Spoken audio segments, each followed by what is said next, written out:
Hello, magandang gabi guys. Ayun na nga, kami ay ginabi na lang uwi. Kasi hinapit ko pa yung aking tatahiin.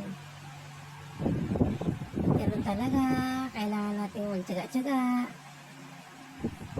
So yun na nga, kami ay magugurag-gurag na pa uwi. Late na kami nakauwi. Ayun na nga, madilim na kami makalabas ng tahiyan. Ayan ang aking bunso at aking kuya Aging.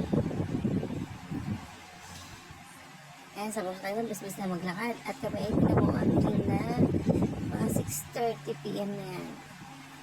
Kini-kini na lang yan. Okay. So, yun na nga.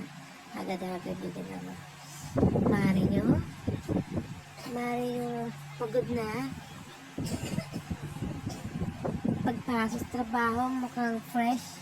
Pag-uwi, mukhang zombie, hindi naligo. So, tatawid na nga kami. So, dami. Sasakyan, late and night muna tayo bago tumawid. So, ayun na nga, nakatawid na kami. Wait minute lang po. Natatawid ang mga makulit. So, banda rin ito, so madilim na. Hindi ako makapag-flashlight kasi gamit ko yung cellphone. Sorry naman, isa ang cellphone namin. So, hindi naman nga ng aming lens ng camera kasi wala kami pailaw. Kasi isa kong kamay may hawak ng bag ng aking kulit at ang isa naman sa camera. O diba? Wala na lang, shoot ko sa ulo yun eh. Nilalayaw ng camera sa ulo, chok. Para-paraan lang yan. Diba? Kita pa naman namin ang daan. Kahit madilim yung aming nilalakaran. Yung mga ilo-ilo naman sa mga poste-poste. Diba? Yan o. Kasi 6:30 na yan. Madilim na 6:30. Nagkapit ang mare.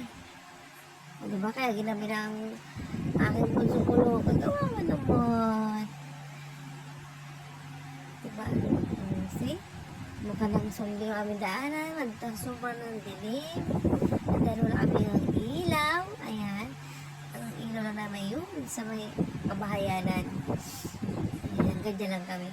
So, natinigin ko niya ang pagkakamera dyan. Kami lilig muna. Talagang uubod na ng dilim niya sa kaliwa niya. Pagpasok namin doon, uubod dyan. So, kailangan namin gamitin ang flashlight, ang cellphone. So, thank you for watching. Ayun na po, madilim na. Bye! Thank you!